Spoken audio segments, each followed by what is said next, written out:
Mesdames et messieurs, je suis très heureuse de vous retrouver sur un plateau spécial. Nous allons le découvrir tout au long de cette émission. Je suis très heureuse, je suis Grace Chaco. C'est vrai que vous n'avez pas l'habitude de me voir présenter ce genre d'émission, mais l'opportunité, surtout la nécessité d'avoir ce programme aujourd'hui sur vos écrans nous pousse aujourd'hui à vous présenter, à vous parler d'un programme spécial avec un invité spécial. Nous allons parler du pays, nous allons parler de la vision de Dieu pour cette nation, mais également des grandes déclarations qui ont été faites dans ce pays, également ce qui va pouvoir venir dans les jours à venir. Donc, pour ne pas un peu trop parler encore et tourner autour du pot, nous allons parler, cette émission, c'est un programme spécial célébration atmosphère du ciel. C'est quoi l'atmosphère du ciel? C'est quoi la vision? Qui en est le visionnaire? Et nous allons parler essentiellement de la thématique qui va réunir autour de ce programme, de ce grand programme qui va se réaliser dans la ville de Kinshasa.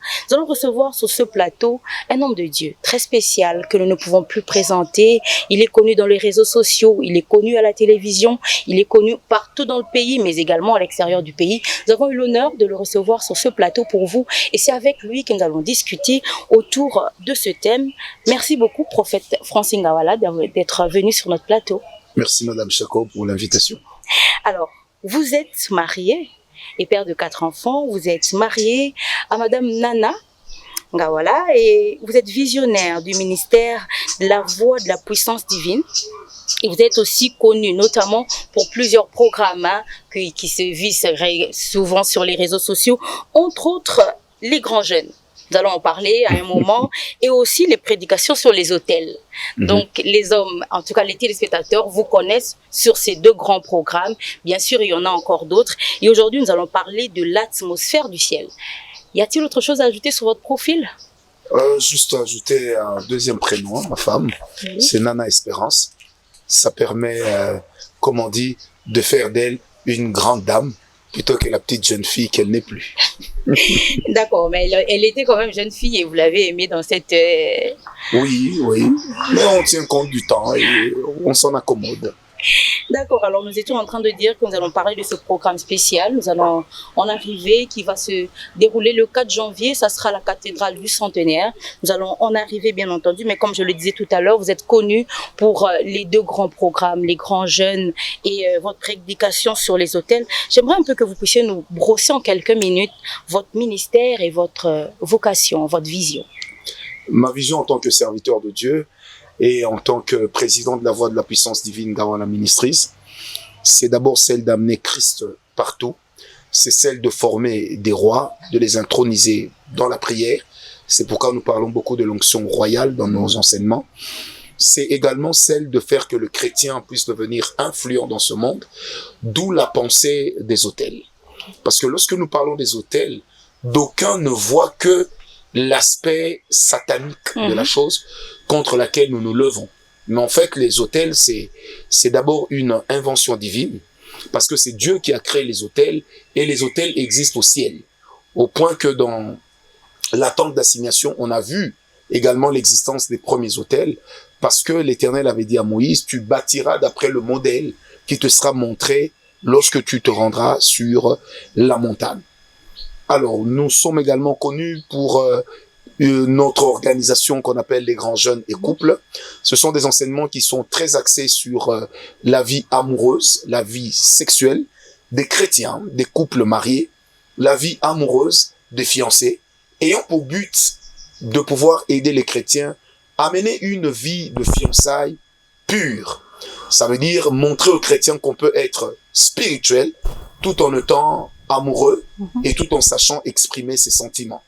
Également au couple de les amener à s'épanouir et en sachant que vous n'avez pas besoin de commettre des actes contre nature, mais d'avancer selon les principes bibliques et de réussir. Ça, nous sommes dans la partie sur les grands jeunes et couples. Nous avons également une organisation toujours dans notre ministère, une organisation qu'on appelle Atmosphère du ciel. Cette organisation, c'est l'un des piliers, puisque c'est avec elle essentiellement que nous circulons un peu dans le monde, que nous organisons des grandes actions, que nous tenons des grandes actions évangéliques et même des conférences de leadership. mais toujours sous le label de l'atmosphère du ciel. L'atmosphère du ciel qui est simplement, qui est simplement cette organisation dans laquelle nous voulons amener l'homme chrétien à vivre le ciel, mais tout en étant sur la terre. Alors, lorsque nous parlons de vivre le ciel sur la terre, ça veut dire de manifester une gloire, celle de Dieu, de la manifester et de savoir que nous n'avons pas besoin de trahir Dieu pour être bien, mais nous pouvons réussir avec les principes de Dieu, tout en sachant que la présence de Dieu marche avec nous, peu importe où nous sommes. Et à part cela, nous avons également bien d'autres organisations dans notre ministère. Mais là, ce sont les organisations principales et nous sommes également dans la création des églises que nous appelons des communautés dynamiques afin d'amener Christ par l'évangélisation, de faire croître la vie de Christ dans la vie des chrétiens par l'encadrement et l'enseignement de la parole de Dieu. Voilà essentiellement ce dans quoi je suis. Alors, vous êtes également écrivain. On a oublié de brosser cela. On peut parler de vos ouvrages. Oui, c'est essentiellement sur les hôtels aussi? Ah non, du tout, du tout. Je suis écrivain. J'ai à mon actif à ce jour 6 livres. Le premier s'intitule « Vivre l'accomplissement des promesses de Dieu » qui est déjà sur le marché depuis 6 ans. Le second, c'était les choses à savoir avant de se marier, qui était justement inspiré des grands jeunes. Le troisième ouvrage, j'ai parlé sur vaincre les attaques sataniques dans les rêves. Et là, très bientôt, 3 livres seront commercialisés, puisque ça existe déjà, mais avec le bouclage que le monde avait connu, le confinement, le navire avait pris du retard. Oui. C'est à peine que le navire vient d'accoster. Et dans ce navire, nous avons 3 ouvrages que nous allons mettre à la disposition du peuple de Dieu directement. Ce sont des ouvrages mis ensemble, ça vous fait plus de 1000 pages. Il y en a 2 qui traitent sur les autels. Le premier parle sur comprendre les mystères des autels. Parce que tout ce qui est mystère dit simplement que c'est une connaissance qui n'est pas à la portée de tous, mais à laquelle connaissance nous pouvons avoir accès par le biais de ce que l'Éternel a accompli par les autres et de ce que le Seigneur leur a enseigné. Le deuxième livre qui est là également, c'est vaincre les attaques ou vaincre, les autels dans les familles.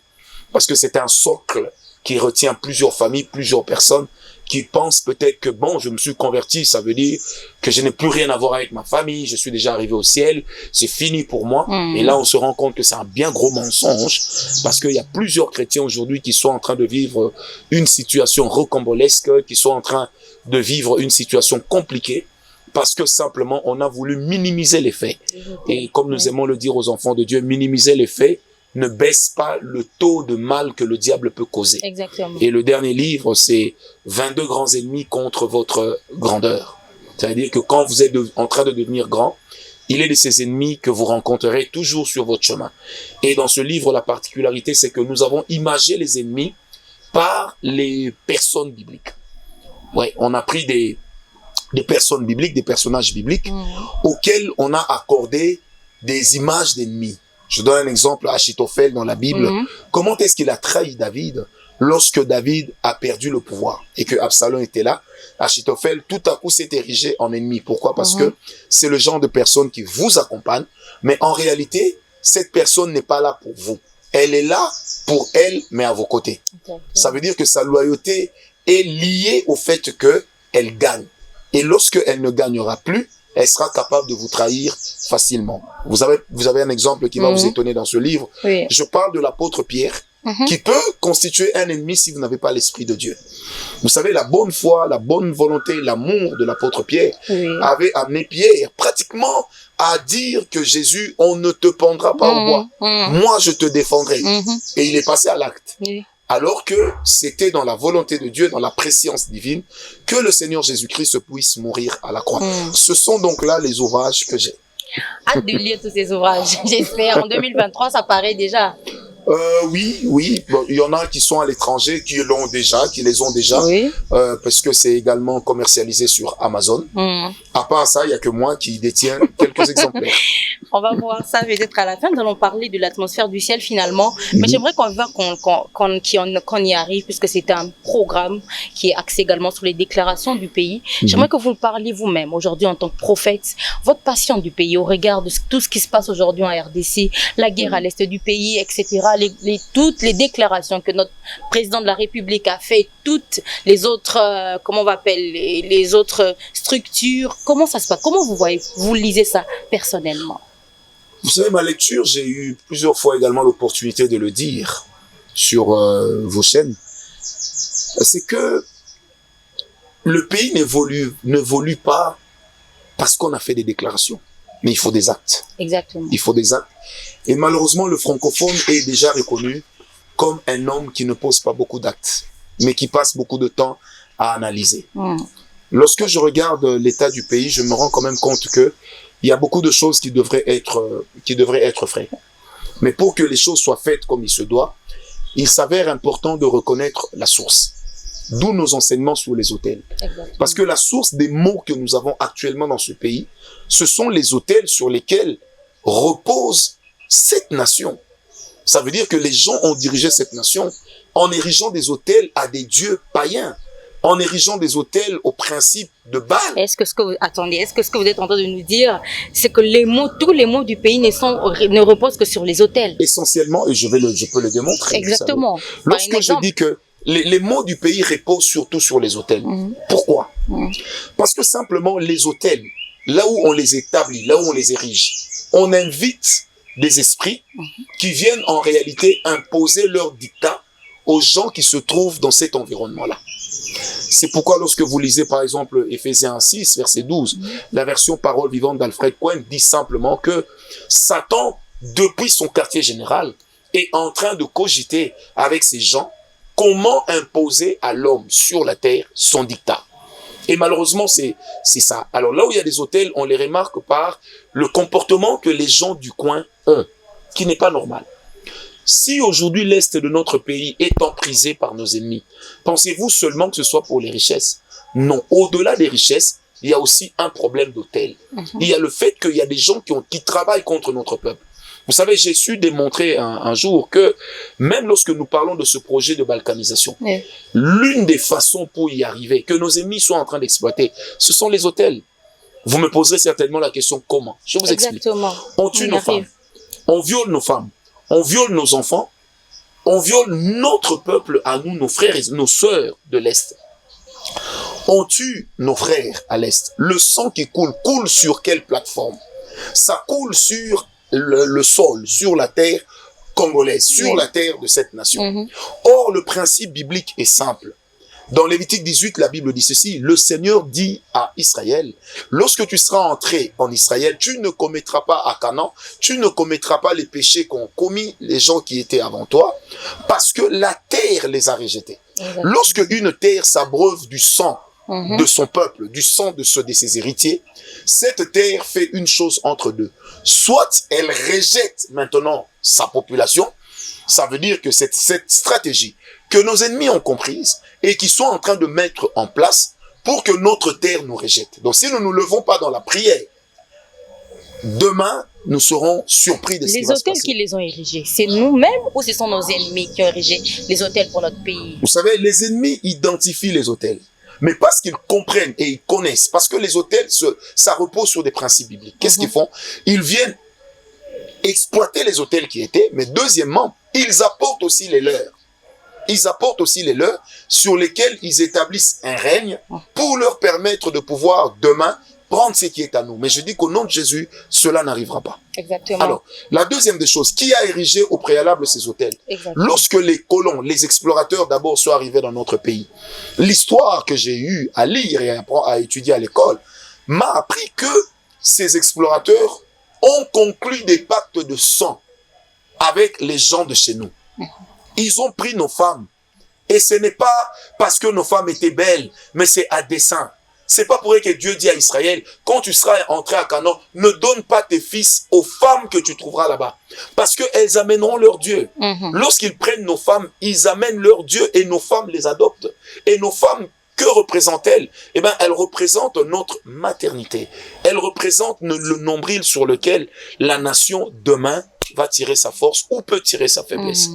Et remarquez que quand ces blancs sont arrivés, ils ont conclu des pactes de sang avec notre peuple. Ça leur a permis déjà de dominer sur les nôtres. Et quel est ce principe de pacte? C'est ça qu'on appelle aussi autel. Parce que chaque autel aboutit à une alliance. Exactement. Or, chaque alliance a des clauses. Et lorsque dans l'alliance, vous n'avez pas maîtrisé les clauses, n'empêche que les clauses restent quand même démises, parce que vous les avez conclues. Et on dit en latin, dura lex sed lex. Donc, nul n'est censé ignorer la loi. Exactement. Or, les alliances établissent des lois. Et les lois, personne ne peut les ignorer. Or, derrière chaque loi, il y a ce qu'on appelle une garantie. Et ce sont ces garanties qui sont exploitées spirituellement par ceux qui nous entourent. C'est pourquoi il est important de savoir que même le sol sur lequel nous nous asseyons a une histoire spirituelle. C'est pas pour rien que Dieu dit que tu ne déplaceras pas les bornes placées par les anciens. Exactement. Pourquoi Dieu lui-même, quand il s'adresse à Israël, il dit à Israël que je suis le Dieu de tes pères? Parce que les pères sont peut-être morts, mais l'alliance avec les pères reste. Elle existe. Étant donné que l'alliance survit aux contractants. Et c'est ce qui arrive aujourd'hui. Donc nous avons à briser les autels qui se retrouvent partout. Et c'est partout dans notre pays.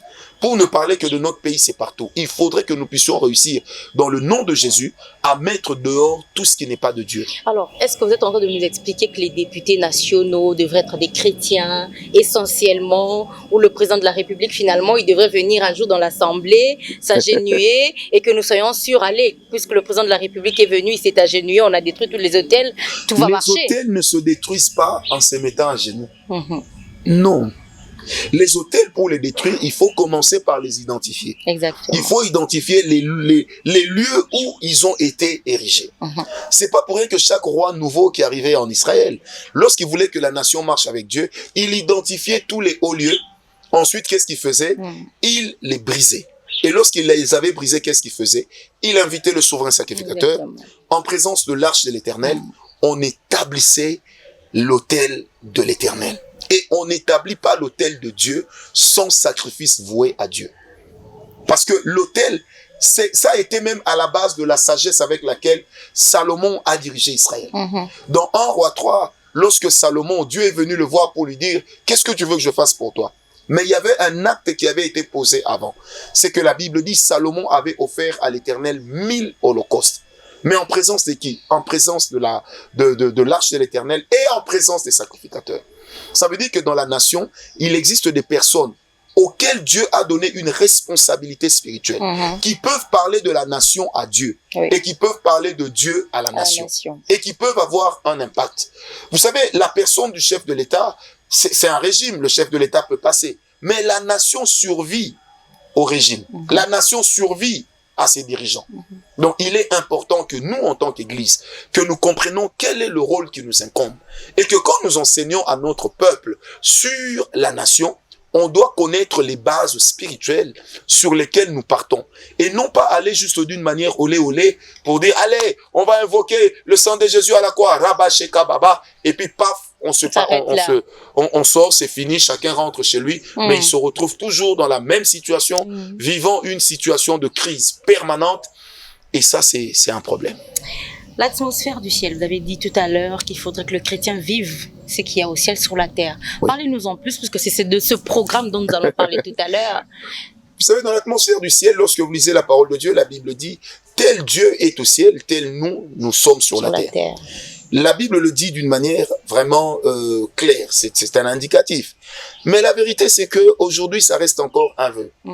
Que le chrétien vive la présence de Dieu, que le chrétien vive la grâce de Dieu, que le chrétien expérimente le Dieu qui bénit, le Dieu qui délivre, le Dieu qui guérit, le Dieu qui opère dans des grandes choses. C'est ça le but de l'atmosphère du ciel.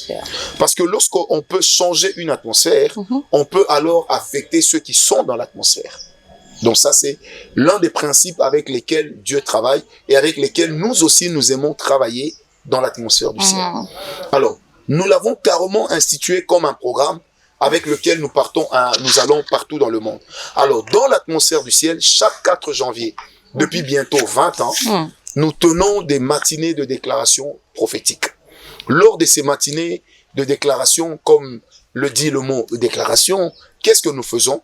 Nous invitons des serviteurs de Dieu qui viennent bénir le peuple de Dieu, qui viennent bénir l'Église, qui viennent en fait bénir l'année pour les chrétiens.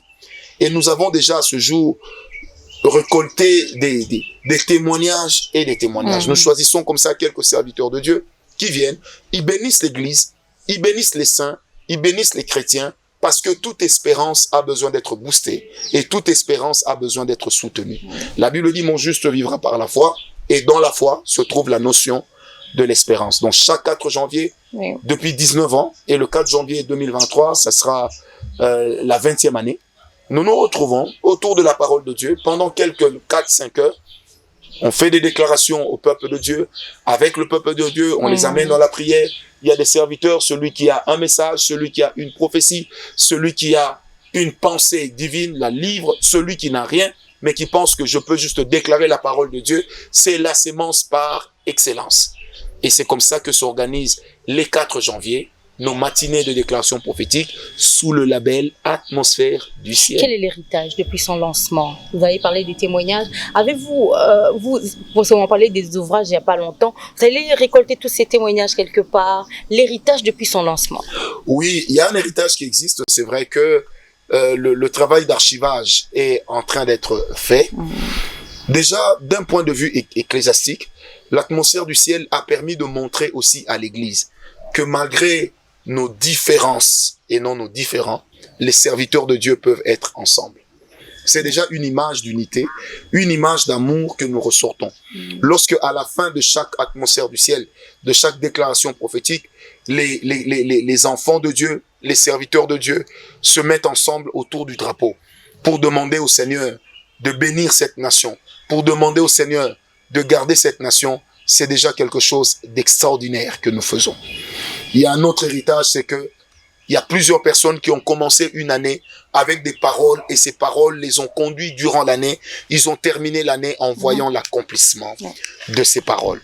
Donc il y a un héritage au niveau ecclésiastique, il y a un héritage au niveau individuel, mais nous le croyons aussi qu'il y a un héritage au niveau de la nation. Parce que nous croyons à nos prières et nous croyons que Dieu nous écoute. Nous croyons que si certaines choses n'arrivent pas également ici, c'est parce que nous prions.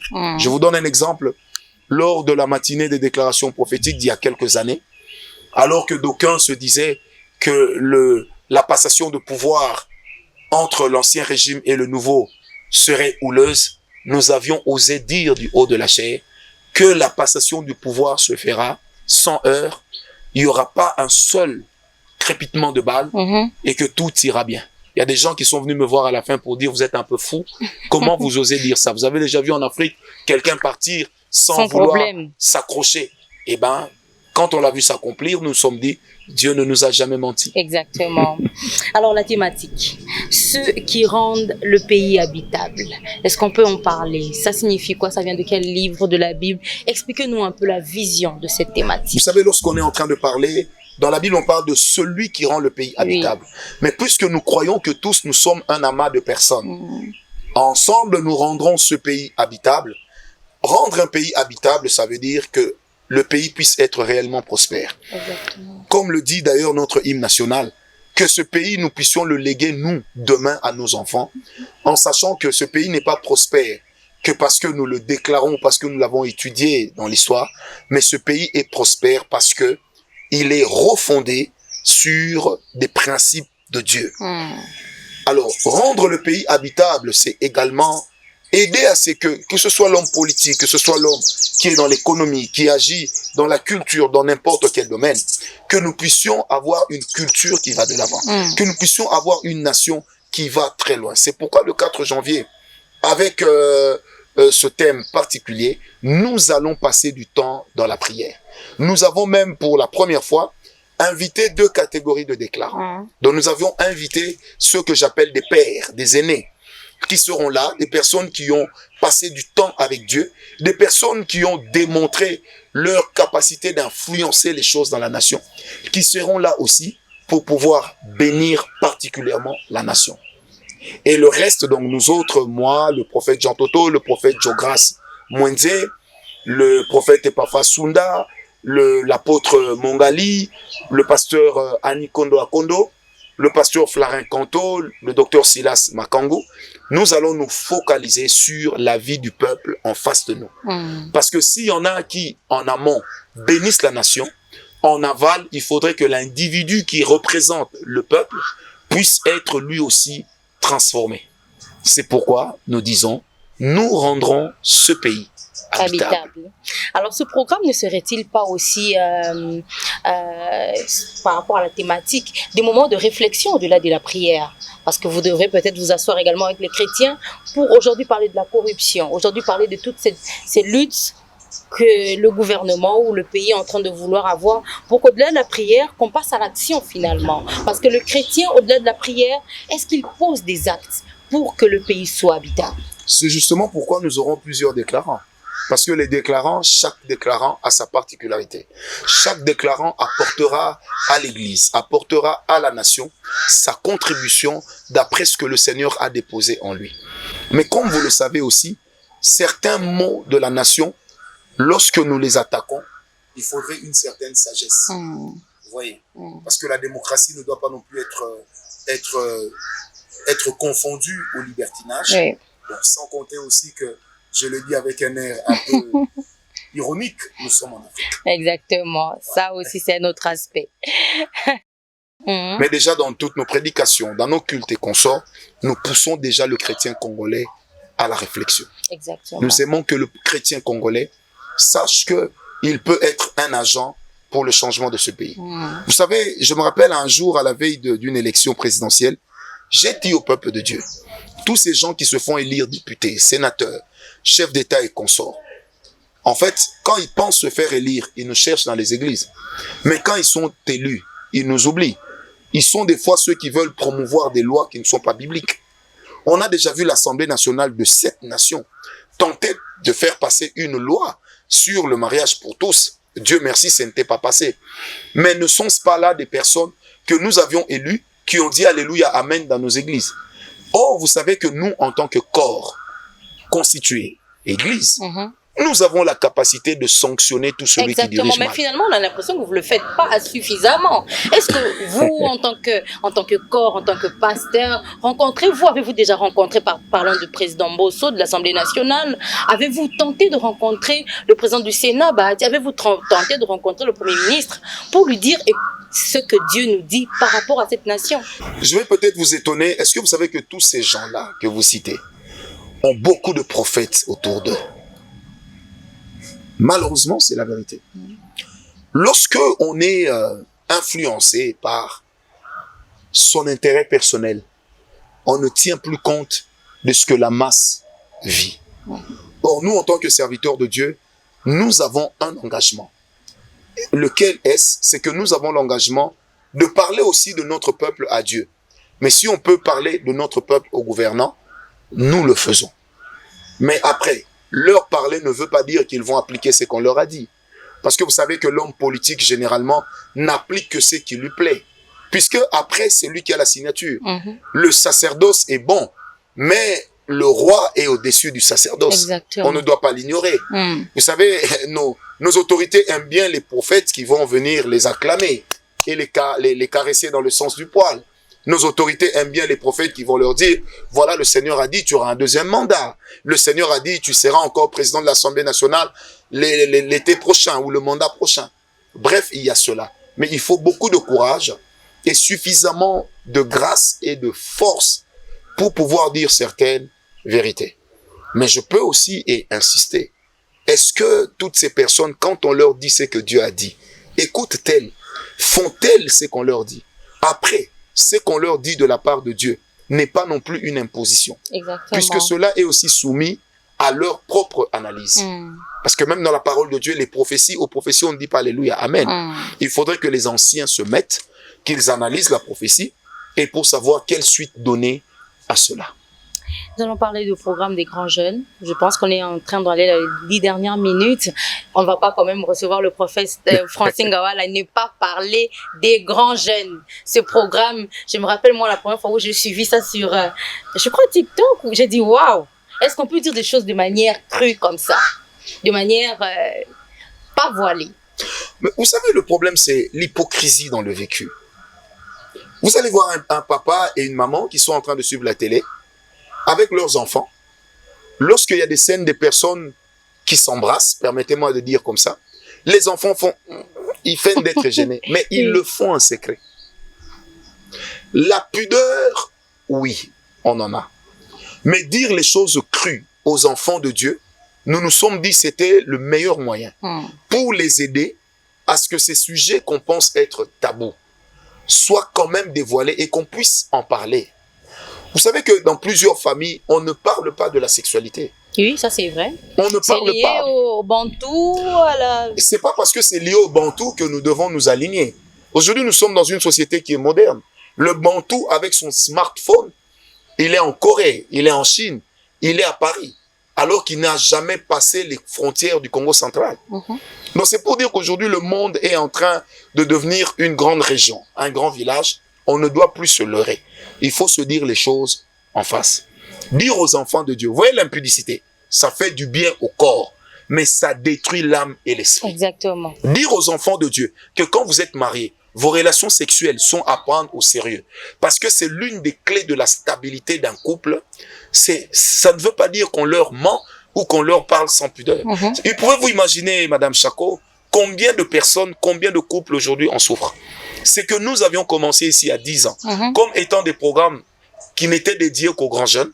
C'est quand j'arrive à l'étranger que je me rends compte que ce sont les couples qui les utilisent. Exactement. Et au fur et à mesure que nous côtoyons également d'autres couples ici à Kinshasa, eh ben, nous nous rendons compte que cette connaissance manque à plusieurs, lesquels aujourd'hui commettent dans leur vie de couple des erreurs incroyables. Exactement. Alors, avec les grands jeunes... Est-ce que c'est simplement parce qu'il y a eu ce manque d'information au départ ou il y a eu bon, vous savez, il y a eu le manque d'information, mais il y a eu aussi le fait que l'Église a amené les gens au ciel pendant que le ciel est fermé. Ça. L'Église ne dit pas toute la vérité finalement. Je vais peut-être vous faire rire. J'ai vu plusieurs fois des personnes commenter nos réunions des grands jeunes en disant « Oui, mais parlez de Jésus, parlez du royaume des cieux. » Mais je leur dis, mais ça fait partie des choses aussi qui assurent à certaines personnes le ciel. Aller au ciel. Parce qu'il y en a qui vont rater le ciel à cause de l'adultère, à cause de l'insatisfaction sexuelle dans un couple. La femme ou monsieur peuvent aller chercher dehors et ça va créer une situation délétère qu'on ne saura même pas gérer. Exactement. En fait, les choses ont des corrélations. Le Seigneur qui nous a donné une petite intelligence et une petite sagesse, c'est que ces choses sont importantes pour aider à avancer. Mais je peux vous assurer que décider d'en parler sans gants, comme je l'avais fait, au début, il me fallait beaucoup de courage. C'était très difficile. Ma femme me disait... Est-ce que c'était facile? C'était passé comme ça. Ma femme me disait, chérie, je ne sais pas comment tu fais, mais je dois avouer que tu es courageux. Et je vais peut-être vous étonner. Courageux, mais pourtant timide. Ah bon? Oh, ah non, vous ne donnez pas l'air d'être timide. Tout sauf timide. Vous savez, entre ce qu'on est et ce qu'on montre qu'on est, des fois, il existe un fossé. Tout dépend quand vous êtes dans vos fonctions. L'onction de Dieu par rapport à la fonction vous donne un courage sur des éléments que vous n'auriez pas pu affronter avec votre simple caractère. Exactement, exactement. Simplement ça. Et il y a tellement de témoignages autour de ça. Les témoignages, il y en a énormément. Vous savez, moi, j'ai vu des gens se séparer dans les fiançailles parce qu'après avoir suivi une réunion des grands jeunes, ils ont compris qu'ils n'étaient pas faits pour vivre ensemble. Ils sont incompatibles. Ils sont incompatibles. Cette notion-là d'incompatibilité, vous êtes sûr? L'incompatibilité existe. Déjà, psychologiquement, lorsque nous parlons... Puisqu'après, on nous dit il faut s'aimer, l'amour couvre tout, l'amour supporte tout. Ma soeur, l'amour ne suffit pas pour aimer. L'amour qui supporte tout de 1 Corinthiens 13, c'était un amour agapao. C'est pas l'amour éros. Avec l'amour éros, là où ça ne va pas, il faut arrêter. Avant de vous être marié, il faut arrêter. Quand vous devez vous marier, vous êtes AS. Il faut s'arrêter. Ne dites pas toujours « Dieu m'a dit ». Parce que le jour où les enfants vont commencer à souffrir à cause de l'anémie, bien aimé, ils vont souffrir et vous par ricochet. Exactement. Combien de couples aujourd'hui ne se divisent-elles pas à cause de ces simples choses? Parce que l'Église leur a dit, Dieu a dit, allez-y, il sera avec vous. Mais dans l'entretemps, toute cette souffrance, toute cette peine, moi, j'ai de la famille, j'ai des membres de famille qui sont anémiques. Mais je vois leur souffrance. La souffrance, exactement. Je vois leur souffrance. Quand il fait froid, très froid, c'est la mouise. Quand il fait chaud et même très chaud, ça ne va pas. Ouais, ça, c'est pas une incompatibilité. Eh ben, c'en est une. Vous épousez une femme, vous allez avec un homme, vous dites que vous allez vous marier pendant que sa tête ne fonctionne pas bien. Mais le monsieur va vous égorger la nuit. Vous avez l'air douce comme vous, comme ça. Je dis bien l'air, hein, parce que ça reste à vérifier. Hein. Alors, vous avez l'air douce comme ça. Vous tombez sur un monsieur qui a bu du Tyson. Qui vous rose comme si vous étiez, comme si on était. Maman, changer naïe, mais peut-être que moment où la personne va changer, vous serez dans le cercueil et vos enfants seront devenus orphelins de mère. En fait, il y a juste des choses que l'Église refuse d'assumer, mais pour lesquelles nous nous rendons responsables à la fin. Les incompatibilités existent. Aujourd'hui, dans combien de foyers les gens ne s'empoisonnent-ils pas? Il y a des incompatibilités. Moi, j'ai eu à dire, par exemple, à des frères, que toi, tu ne sauras pas épouser cette femme. Oh ben pourquoi? J'ai dit, ce n'est pas parce que tu manques de l'argent ou quoi, non. Mais c'est parce que cette femme n'est pas le genre de femme que toi, tu peux soumettre. Ou je dis carrément à certaines sœurs, tu vois ce frère-là, ne l'épouse pas. Il a tout. Mais le genre d'orgueil qu'il a. Et la personnalité que je reconnais de toi, vous allez vous affronter. Ça sert à rien. Donc les incompatibilités existent et les incompatibilités sont de plusieurs sortes. Moi, par exemple, je suis là. Quand je devais épouser ma femme, déjà dans les fiançailles, je lui ai dit, tu vois, moi, ça passe pas. Ça passe pas. Tu ne m'insulteras jamais. Tu ne vas pas m'interdire de servir Dieu. Tu ne vas pas m'empêcher de payer ma dîme, de donner mon offrande et tout ça. Tu ne vas pas m'empêcher d'aller à l'église. C'est-à-dire que j'ai fixé un certain nombre de choses. Elle aussi, de sa part, elle a fait ainsi. Parce que qu'on ne se leurre pas, le mariage est un contrat. Et une fois que c'est comme ça, on peut continuer à s'aimer. Mais si on ne peut pas se mettre d'accord, eh bien tiens, vaut mieux s'arrêter avant. Une personne que le Saint-Esprit n'a pas changé pendant 30 ans. Toi, tu viens épouser cette personne en pensant que le mariage est un organisme d'évangélisation. Eh bien, ma foi, tu iras en retraite avant l'âge. En fait, ma bonne délire, sur les mamans, on a toujours des programmes entre nous, Anna. Il faut bonne délire. Mais vous savez que les mamans qui le disent sont généralement des mamans qui se sont déjà retrouvées dedans. Mais qui n'ont pas toujours le courage de dire à celles qui ne sont pas encore dedans qu'elles n'entrent pas dedans dans ce genre de conditions. Il faut avoir le courage. Exactement. Quand vous êtes dedans, il ne reste que la prière. Mais encore à la prière, vous êtes aussi soumis à la patience. Combien de femmes, moi j'ai vu le jour des obsèques de leur mari, vous sentez que c'est un ouf de soulagement. Elle est là, elle se dit, enfin. Le tyran, il s'en est allé. Vous voyez, elle feint de pleurer, mais elle est contente. Il y en a, moi j'étais choqué, je parlais avec un pasteur, je lui dis, si je dois prier pour toi, que devrais-je demander à Dieu pour toi? Devinez sa réponse, c'était quoi? Non. Elle me dit que Dieu tue ma femme. J'ai dit pourquoi? Oui, j'ai dit pourquoi? Il me dit, je crois que si Satan était humain, ça serait ma femme. Ça, c'est lui qui parle, hein. Parce que sinon, sur Internet, on va couper, on va dire, c'est ce que le prophète Ngawala dit de sa femme. Moi, j'aime ma femme et je suis très marié. Oui. Mais ce pasteur-là disait que le Seigneur tue sa femme parce qu'elle était la personnification du diable. Vous savez aujourd'hui combien de personnes dans leur couple mènent une vie en décadence. Vous allez voir la jolie jeune fille qu'on a épousée, elle devient comme une vieille dame, on croirait un zinjantrop. Ouais, vous allez vous poser la question, mais dans quelle ère on se trouve? Et ça, c'est un problème. Que Dieu nous aide. C'est pourquoi, avec les grands jeunes, chers téléspectateurs, nous avons décidé d'assumer nos propos, pourvu que cela puisse aider. Vous allez voir une sœur, elle Shindabab, elle Rokobab, mais elle ne s'est pas préparée. Elle est sœur de l'église, tous les jours elle est à l'église. Voilà, mais elle veut se marier à un frère comme notre caméraman qui aime manger. Le foufou en plus. Voilà, le foufou. Et puis elle dit, comme j'ai rencontré une sœur, elle me dit, moi je veux bien me marier, mais il faut que ce soit un Congolais. J'ai dit, est-ce que tu sais préparer? Elle me dit, oui, moi, c'est plus la salade. Déjà, le Congolais lambda trouve que le riz, c'est une salade.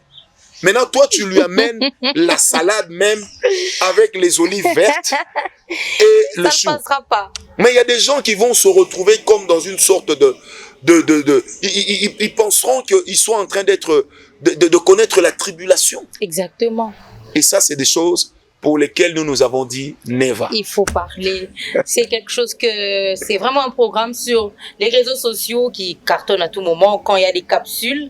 Nous allons continuer de parler. Il y a un aspect que nous n'avons pas dit et que j'aimerais sur lequel que nous puissions revenir. C'est que l'atmosphère du ciel cette année sera organisée en collaboration avec la commission justice, pays et sauvegarde de la création de l'église de l'ECC. J'espère que c'est. Pourquoi ces choix cette fois-ci? Ce choix parce que nous pensons que il y a des valeurs que nous devons sauvegarder. Et aller le faire avec les CC. Vous savez, pour nous, les CC, en réalité, c'est notre mère. Oui. C'est la cuve mère. Exactement. Donc, nous retournons, en fait, à nos sources. Simplement, parce que à la base, pentecôtistes, que vous soyez des assemblées de Dieu ou d'ailleurs, et tout ça, ce sont des mouvements protestants. Oui. Alors, nous allons le faire, donc, avec notre souche mère, ce qui est cette commission. Et aussi parce que le symbolisme même de la cathédrale du centenaire va nous permettre de rassembler des milliers et des milliers de personnes pour que nous puissions atteindre les objectifs de Dieu. Aussi, l'emplacement même du centenaire est tel que les gens de Tchangou, les gens de Moamba, les gens de Lukunga et les gens d'ailleurs peuvent atteindre le lieu facilement. Simplement ça. Et moi, je veux ajouter que le centenaire est à côté de la RTNC, du Palais de la Nation, du Palais de la RTNC, Palais de la Nation, Palais du voilà, Peuple, exactement, Stade des Martyrs, ça va permettre de... Voilà. Exactement. Et hôpital du cinquantenaire. Du cinquantenaire, parce qu'après, cinquantenaire, centenaire, septantenaire, ça se confond un peu. Alors, on va parler vraiment, j'aimerais que vous adressiez un message à tous ceux qui suivront ce programme. 20 ans. C'est quand même une grande célébration. Dieu a été fidèle. Et qu'est-ce que vous voulez voir dans les prochaines années? Qu'est-ce que vous attendez exactement de ce programme du 4 janvier 2023? De ce programme du 4 janvier 2023, nous attendons que toutes les souches de la population viennent. Des dirigeants aux cantonniers et à l'huissier, nous voulons que tout le monde vienne. Des sportifs, des médecins, des politiques, nous voulons que tout le monde vienne. Pourquoi pas les artistes? Nous voulons que tout le monde vienne. Parce que pour la première fois, avec l'atmosphère du ciel, les matinées des déclarations prophétiques, nous resterons essentiellement sur la cause de la nation. Alors, nous voulons que tout le monde vienne. Nous voulons qu'il y ait vraiment une très grande adhésion, puisque nous n'invitons pas que les protestants. Nous n'invitons pas que les pentecôtistes, mais nous invitons tout le monde. Tous ceux qui pensent qu'ils peuvent se mettre ensemble pour que Dieu fasse quelque chose. Tous ceux qui pensent que le Congo est notre héritage commun, ils sont les bienvenus dans ces assises pour nous permettre de pouvoir aller de l'avant. Et moi, je crois que le Seigneur que nous servons est capable de faire ça. Vous voulez nous rappeler encore les orateurs qui vont... Ils ont des thématiques spéciales? Nous les appelons les déclarants. Nous gardons la même thématique. Chacun va tirer son lot. Oui. Nous avons le prophète Jean-Toto Chabani. Nous avons le prophète Jogras Mwenze. Nous avons le prophète Sunda Epaphras. Nous avons le pasteur Annie Kondo Akondo, notre maman. Nous avons également le pasteur Florin Kanto. Et nous avons le docteur Silas ainsi que moi-même. Nous aurons aussi le pasteur Rodal, qui est un de mes fils, qui lui viendra de Goma, parce que nous voulons avoir une représentation de l'Est. Et quand nous allons prier, on va télécharger le programme de Dieu sur l'Est. Après cela, nous aurons ce qu'on appelle les grands déclarants, qui eux vont surtout s'occuper de la nation, de la cause de la nation. Le pasteur Eric Senga, de l'ECC justement. L'archevêque Diamant Kalonji Chibadibadi. L'évêque Ejibaya Mampia, le docteur Jean-Pierre Nziani. Pour ceux qui ont été avec nous à l'époque à la Borne, ils savent ce que cet homme a amené et a apporté dans la génération de ce que nous sommes devenus aujourd'hui. Je suis en train de négocier encore pour avoir un invité surprise, mais vous serez tenus au courant. Alors l'invitation est lancée, le prophète vient de le dire, l'invitation est lancée pour le 4 janvier 2023 à la cathédrale du centenaire en collaboration à 9h. À partir de 9h, en collaboration avec l'ECC, c'est un grand programme qu'il ne faudrait absolument pas rater. Pour vous-même d'abord. Il est important que vous puissiez recevoir la bénédiction pour toute l'année, mais également pour cette nation que nous chérissons tant. Et je pense qu'avec ces éminents orateurs, ces éminents déclarants, nous allons recevoir la part que le Seigneur a prévue pour nous. Une dernière parole pour cette émission spéciale. Soyez les bienvenus et que Dieu bénisse cette chaîne, que le Seigneur rajoute encore des années meilleures, paix et grâce. Et à vous tous déjà, je voudrais dire bonne année 2023.